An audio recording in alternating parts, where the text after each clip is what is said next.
Elliotte, what does this tell you about the Montreal Canadiens and where they're at? Because Nick Suzuki has been a big part of their success in the postseason the last couple of years. First of all, let me say, Jackie, that is quite a French accent you've got going there. Rolls right off the tongue. I think it's a W for Montreal.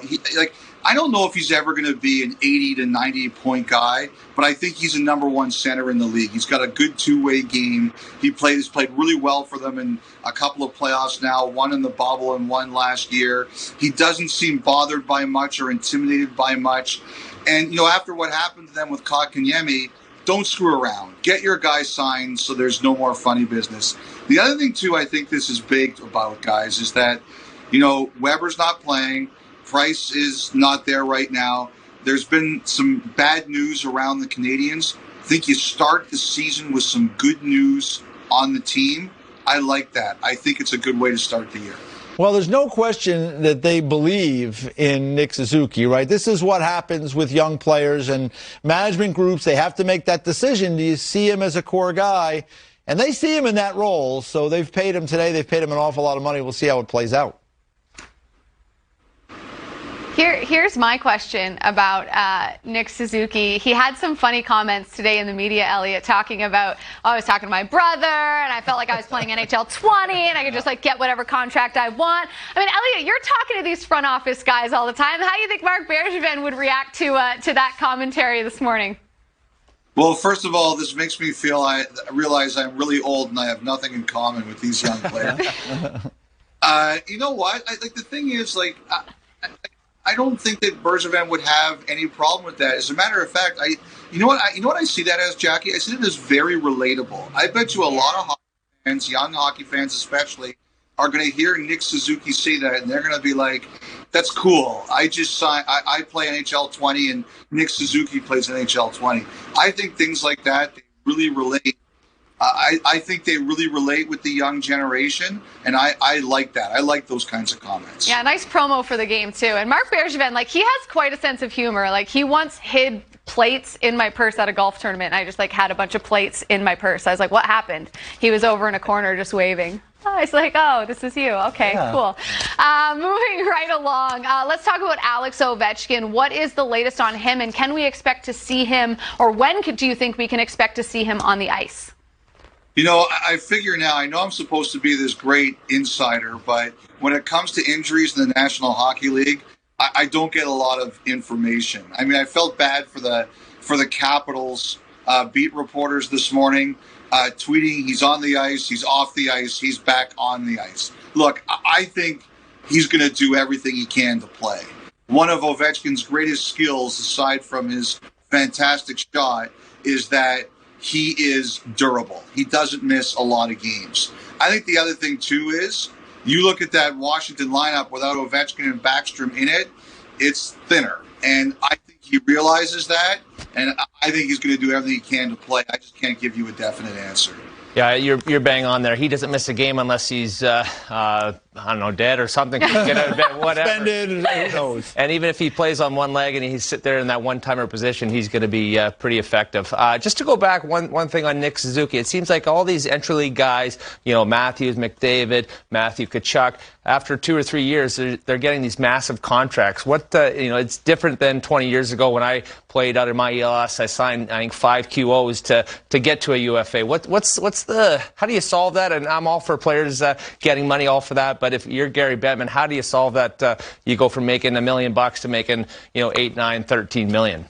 Boy, I got to tell you, Scott, it's a great question because to me, everybody's different. And I always say to people, Nick Suzuki's in his early 20s. When I was in my early 20s, I was a total cement head. I was just.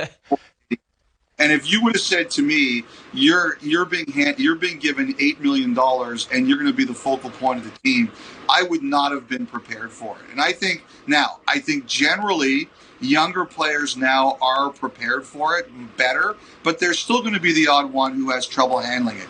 I don't worry about this with Suzuki, but Scott, it used to be like you said, you didn't get the big money in the NHL till you were late 20s, early 30s.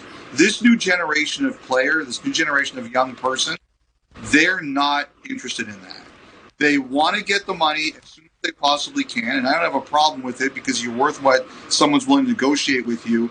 But the other thing, too, is that in the analytic world, Scott, all the analytics feel that you should be paid when you're younger because those are the years where you're going to best give the value of your contract. Most players now who sign when they're older, it's harder to live up to that because it's a younger person's game now. So I think this is the way we're going. And now that the horse is out of the barn, Scott, I'm not sure it's ever going to change. Yeah, you know, Elliotte, what it is, I mean, in the past, they paid for what you did prior, and now they project. And I think you're bang on. And, you know, this is one of those cases when I do agree with the numbers in that you want that guy on your team from, let's say, ages 22 to 30. And when you get into a situation where guys become unrestricted free agents at 28, 29, you inevitably have to give them the 8 years. We just saw that with Mika Zibanejad. And you get into a circumstance where now you are paying, you know that guy is not going to be the same player in most cases, in 99 out of 100 cases, at 34, 35, 36. So I think it's a projection. They feel that he's a core guy for their team, and we'll just have to see if they're right. You know, what they have to do, Scott, is they have to surround Suzuki with like 7 Scott Hartnells. Just to keep him safe, right? Hey, somewhere to put that money, I've got some like Bitcoin investments I can put that in. There we go. All right, let's get to Brady Tkachuk because the Senators season opener, I believe, is Thursday, so still a couple days left to figure this out. On one side, from what we're hearing, the team is looking for term. Brady Tkachuk and his camp is looking for more of a bridge deal. What can you tell us there, and what's your expectation about maybe could this get done in time for the first game?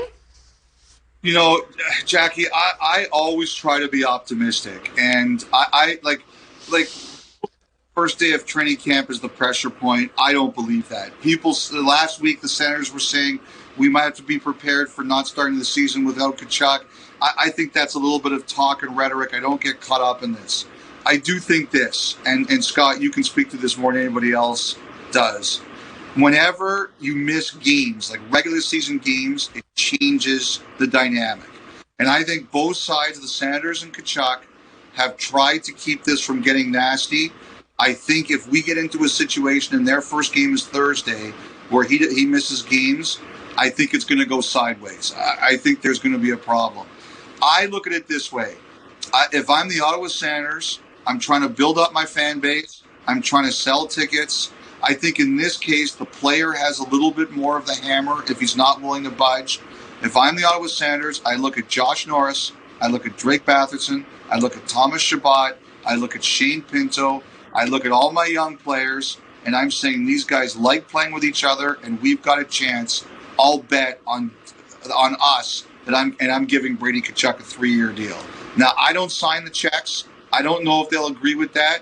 But I think in this case, the player has a bit more of the hammer. And if I'm Ottawa, I'm making a 3-year deal to get him in here and start the season.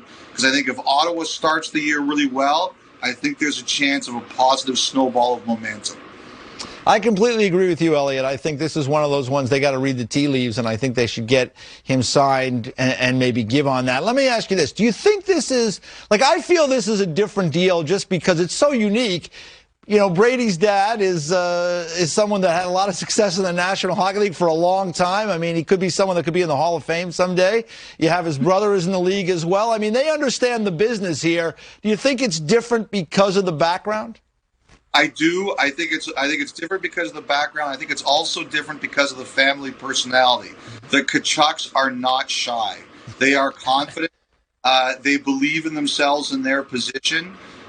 So I think that all of that makes the situation different. Yes, 100%. Like Scott, like you had to know that there were guys on your team.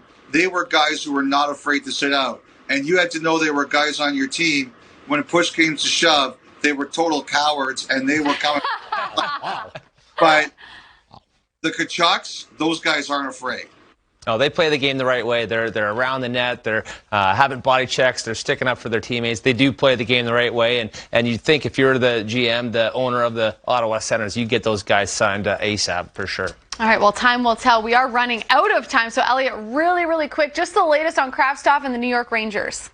Yeah, so basically what happened is Krasov didn't make the roster, and the Rangers, his agent is named Dan Milstein. They've given his agent permission to talk to other NHL teams. You have to make a deal, but Jackie, I understand there's a lot of interest in the player. Right on. Oh, I wasn't sure if we lost Elliotte there for a second. Yeah. My bad. Listen, Yeah. it's day one. These are the things that are going to happen. Elliotte, always. To be finishing an answer in 30 seconds. So. Well,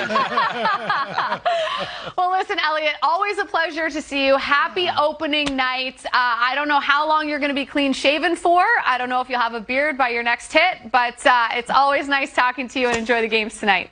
All right, guys, one of the great nights of the year. I'm excited for the season. Enjoy. Great to chat.